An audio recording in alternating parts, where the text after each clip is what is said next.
Dr. Michel Andraos, a native of Lebanon, and is also the Dean of the Faculty of Theology at St. Paul University in Ottawa, Canada.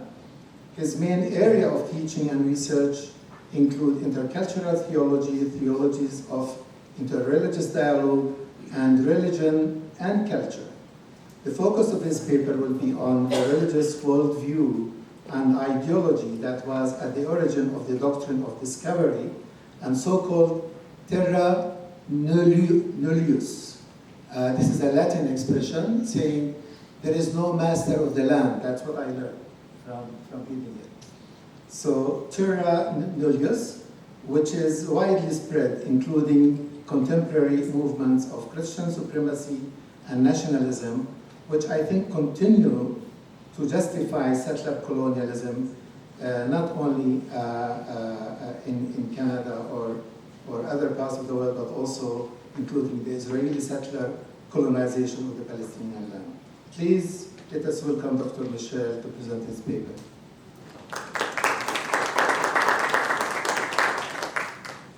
Thank you very much.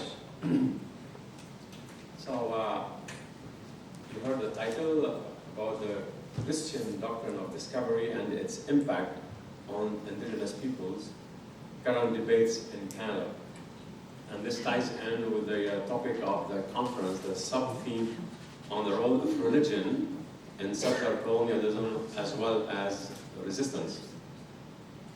I feel deeply honored and actually humbled to be here today in this place in Palestine and what it symbolizes, and to be sharing this conference. I'm full of emotionally deeply moved, and especially as a Lebanese of Lebanese origin, being able to come to this land and be able to participate with this academic community and exchange and dialogue and build relations together on these important topics. So, by asserting an imaginary, or some say fictitious or invented, doctrine of discovery based primarily on religious worldview and belief in superiority over indigenous people, Western European Christian nations claimed indigenous peoples' lands and controlled their resources. Indigenous peoples' long struggles and resurgences over the past few decades generated global resistance movements against colonialisms and settler colonizations. Yet, a lot remains to be done to dismantle the ideological, legal, cultural, and theological structures that legitimize their colonization and occupation of their lands. Many indigenous and non-indigenous scholars identify the so-called doctrine of discovery and the concept of terra nullius, which means empty land, as the main religious, legal, political, and cultural framework that justified and continues to justify the exercise of superiority over indigenous peoples and their ongoing colonization. Consequently, a significant body of scholarship emerged over the past decades that analyzes the foundations of this historical colonial construct, legal system, and ideology. So I have 3 points. First, I can only briefly say what the doctrine of discovery is and its origin and how it's used. 2, referring to some of what my colleagues referred to, what's happening in Canada today after the Truth of Reconciliation Commission and its final report in 2015 in relation to reconciliation between the state, the churches, and indigenous peoples. And my third point is on the response of the churches and the impact of all this rethinking on how to think theologically about this topic moving forward. Uncovering the history of the concept of the doctrine of discovery has been an important topic in Canada over the past years, particularly, as I said, since the Truth and Reconciliation Commission. Very briefly, in 2 sentences, the Truth and Reconciliation Commission of Canada is an independent commission that came out of a settlement agreement between as a court case that the survivors of the residential schools, indigenous survivors of residential schools from the last 150 years and their consequent generations, took the government and the churches to court in terms so that they can acknowledge the impact of the residential schools on indigenous people and the destruction this did to their culture, spirituality, humanity, way of life, supporting their genocide, and asking for recognition, apology, and compensation for this. So this started in the 90s, and a formal apology was presented in 2008 by the Prime Minister of Canada, and after, as part of the settlement agreement, was to start an independent commission that will investigate the history, document it, and educate Canadians about what happened, and at the same time come up with some recommendations. So this is in a nutshell what the TRC is and where it comes from. So the more I learned about the doctrine of discovery from indigenous perspective, the more I realized its significance and why indigenous elders, organizations, activists, and scholars continue to insist on referring to this doctrine when they do a historical analysis for understanding the present. A group of indigenous elders who prepared a study guide intended to help settlers understand this concept and its impact call the concept of the doctrine a tragic legacy of our history that lives on today. A common thread in all the analysis from indigenous sources is that this ideology from the past continues to be well and alive today, as well as many indigenous people around the world. As we all know, many indigenous people around the world suffered from systemic discrimination, racism, colonization, oppression, genocide, occupation of their lands, theft of their natural resources, etc. So a worldview that evolved within European Christendom in the Middle Ages gradually became a principle that informed international relations and law with non-Christian nations and justified the occupation of indigenous lands and the subjugation of their peoples in the name of expanding Christian empire and God's dominion on earth. Retroactively labeled as the doctrine of discovery, from an indigenous perspective, the doctrine came to be codified as law through several papal bulls, which means edicts or statements, particularly from the mid-15th century and late 15th century, which allowed dividing parts of the New World between Spain and Portugal and occupying the lands as well as dominating the peoples. Indigenous scholars trace the established patterns of domination and dehumanization that have become institutionalized in language, thought, and behavior in our cultural and legal systems over the past 100 years to this doctrine of discovery. Over time, notes indigenous law scholar Robert Miller, the doctrine provided that newly arrived Europeans immediately and automatically acquired legally recognized property rights in native lands and also gained government, political, and commercial rights over the inhabitants without the knowledge or the consent of the indigenous peoples. He maintains that English explorers, colonial officials, colonists, and our modern-day governments all utilized the doctrine and its religiously, culturally, and racially based ideas of superiority and preeminence to stake legally claims to the lands and property and governmental rights of indigenous peoples. Australia, Canada, New Zealand, and the United States were ultimately able to enforce the doctrine against the native nations and almost totally swept these governments and peoples from their paths. Discovery is still the law today in these countries, and it is still being used against the indigenous peoples and their governments. So, working in the Canadian context, indigenous law scholar Tracy Lindbergh notes that one of the most potent tools available to settler governments and their appointed explorers in the invasion of indigenous lands was imperial law.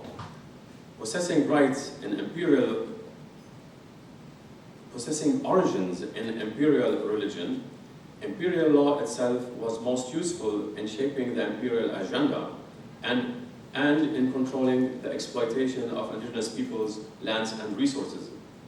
According to Lindbergh, the imperial Christian worldview from the 15th and 16th centuries, while formally repudiated by subsequent papal statements, nurtured an ideology that informed and justified the legal and political structure of domination of indigenous peoples and their resources in Canada to the present day.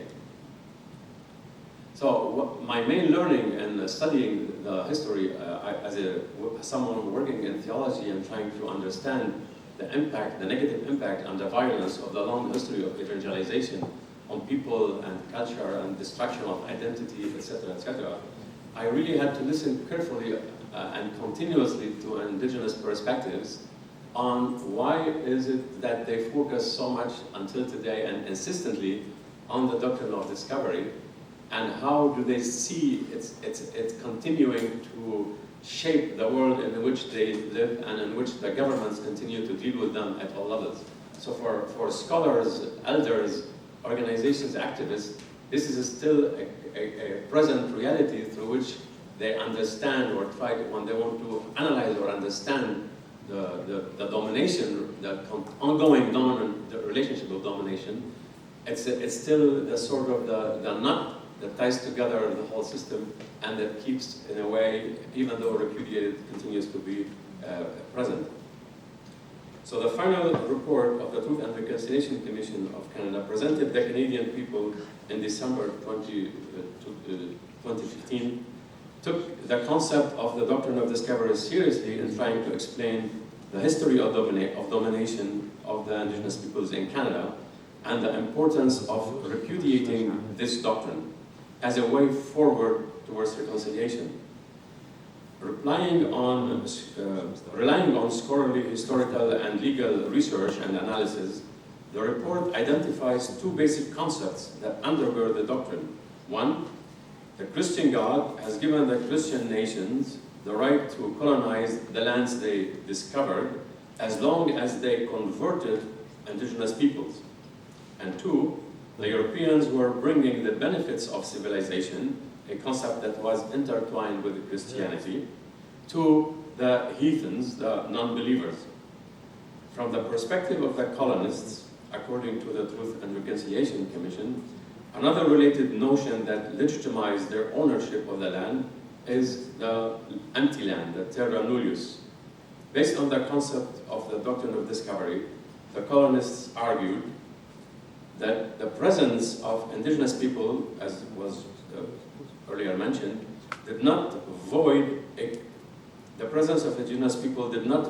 claim of terra nullius, since the indigenous people simply occupied rather than owned the land. True ownership, they claimed, could only come with European-style agriculture. And here we're coming into a major point of tension and a major point of understanding for moving forward, without which really we are living in two completely different worldviews, which is a relationship to the land, which is core to our conference. From one side, the land is something you own and utilize and you benefit from for your own profit. And from the other side, the land that has a term that has become more common in the last years and now even made it to theology, the question of the Mother Earth, where the land is, we come from the land, we are with the land, we live in the land. There are no separation. It's a deeply spiritual and theological and cultural relation of defining one's identity and people as integral to the land. But it's a deep connection. It's not a concept. It's not an idea. It's not an ideology. It's a relationship that has been passed on through generations, and that is communicated through ceremony, through relationships, through communities. All the religiosity of indigenous peoples, no matter where you go, whether in northern Canada to southern Chile, is a land-based celebration that emphasizes and celebrates and constantly their relationship with the land. All the movements of renewal, political or cultural, emerge out of a new connection and discovery of the power of the land, not just as a political or cultural or physical, but it's a redefining the human being and the humanity and community through and now this is where the deep gap is between a concept of religion that is rooted in beliefs and ideas, and that's abstract, and that's based on reciting dogmas and practices out of concepts and texts, to a relational way of being with the land. That's where the land is the teacher, the land is the mother that nourishes the land, that supports every learning in the indigenous world, wherever you go, is directly related to a learning from and with the land.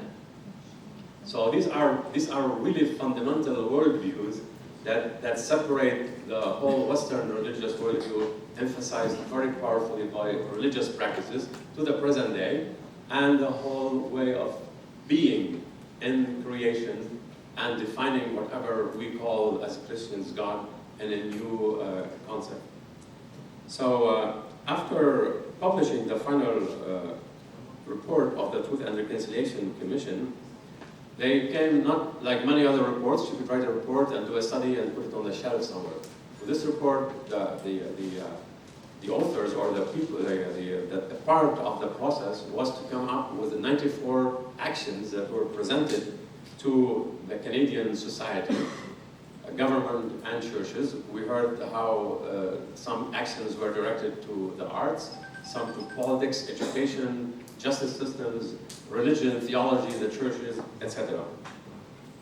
So part of the two actions in particular pertain to the doctrine of discovery, numbers 45 and 46. If implemented, they could potentially help transform the historical damage and begin to reverse the relationship of domination to a one of mutual respect and equality. The calls to action only are the start of a long journey. To give you an example, just to summarize the 3 points of one of the two calls to action to see what we are talking about.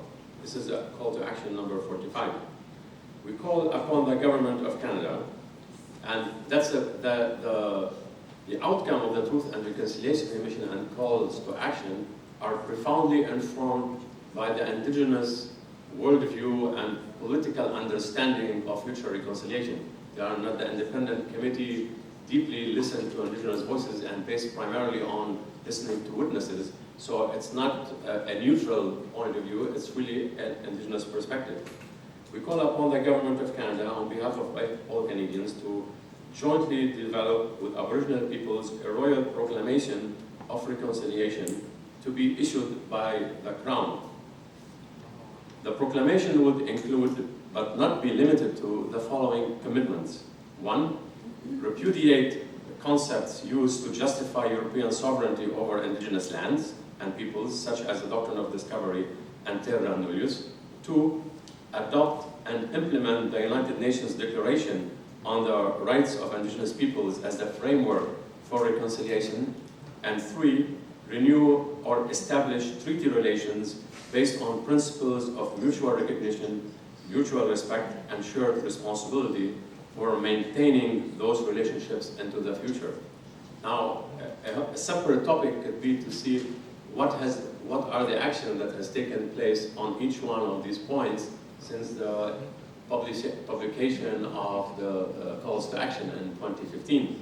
And that would be an interesting topic because each entity in the country is taking responsibility for the action that pertains to it, including the churches, which will be the topic of my last point. All the churches of Canada have apologized on several occasions to the Indigenous peoples of the land since the 1980s and have publicly repudiated the concept of the doctrine of discovery and terra nullius to comply with the actions of the TRC. The churches have also made public statements to honor and comply with the United Nations Declaration on the Rights of Indigenous Peoples. Most recently, Pope Francis visited Canada in the summer of 2022 in what he called a penitential pilgrimage. A key point in the demands of the calls to action is for the Pope to come to Canada, to Canadian land, and apologize directly to the Indigenous peoples on behalf of the Catholic Church to the role that the Catholic Church has played in the colonization of the country and all the 500 years of the domination. The other churches of Canada, main churches, their heads have done the same thing, but since the Catholic Church is a universal entity with one center in Rome, so that's why they wanted the Pope to come and do this on purpose to Canada. In addition to the apology on his way back from Canada, Pope Francis, in responding to a question from a journalist, acknowledged that what happened to the Indigenous peoples of Canada is a genocide. Shortly after his visit, a joint statement from two Vatican dicasteries was issued to formally repudiate the doctrine of discovery. While for some Indigenous leaders the statement did not go far enough, it was well received by many and is seen as a good step in the right direction. The main issue, as discussed earlier, is not just about repudiating a dead historical document, but to commit to understanding and transforming the negative impact of these documents on the present day and the ideology it sustained, which continues to be embedded in all social structures, including in ecclesial structures, practices, and theologies. In addition to repudiating historical positions, there is a need for taking responsibility for the consequences and committing to transform the present. One of the main tasks of the calls to action given to seminaries and schools of theology is to take responsibility for understanding the spiritual violence exercised against Indigenous peoples and their cultural and spiritual practices.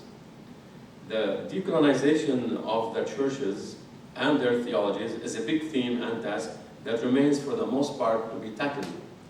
There is a lot of talk on the state and the structures of the state, yet in the churches, while there is a support in principle for a lot of decolonization, thinking about decolonizing the structures of the churches and the way the self-understanding in relation to society and the role they played in this whole process is still a work in process and at its beginning.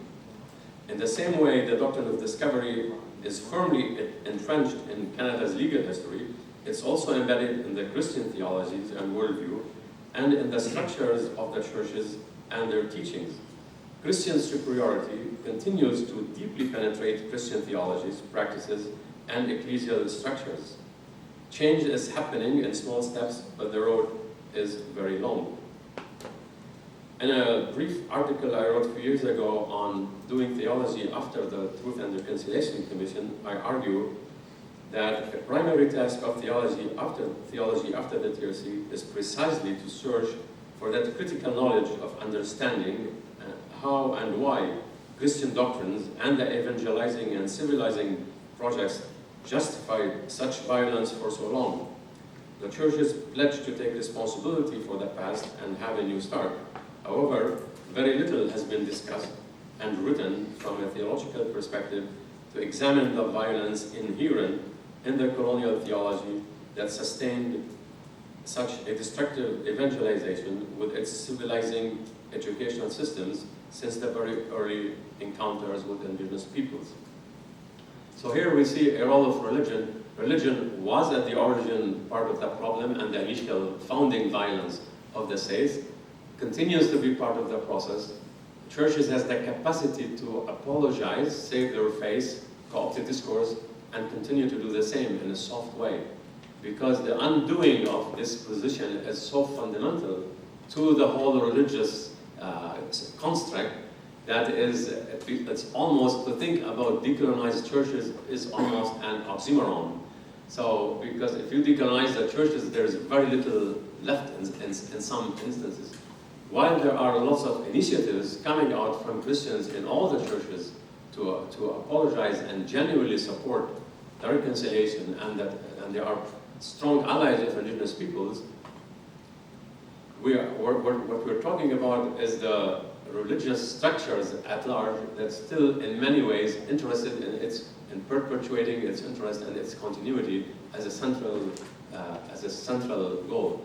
And this is where the tension is between how religion, and the subtitle of the section of the conference, religion is at the same time a colonial imperial construct that supports the oppression in many places and colonization, and on the same time many of the pockets of resistance are coming from church organizations that is deeply appreciated by indigenous peoples as allies for decades. So the dual role of religion at this moment, however, the bigger institutions have a strong say and continue to have and that will be a big struggle for the future, and especially for us in theology. Our schools are radically rethinking our ways of theological education, as starting from the recommendations of the Truth and Reconciliation. We need to reimagine a new relationship of Christian communities with indigenous people that is intercultural, along the same ways we've heard the first presentation on the intercultural theater, and rethink of a new way of being Christian and this society with a new respectful and mutual relation, which is really new to Christian thinking. Thank you very much.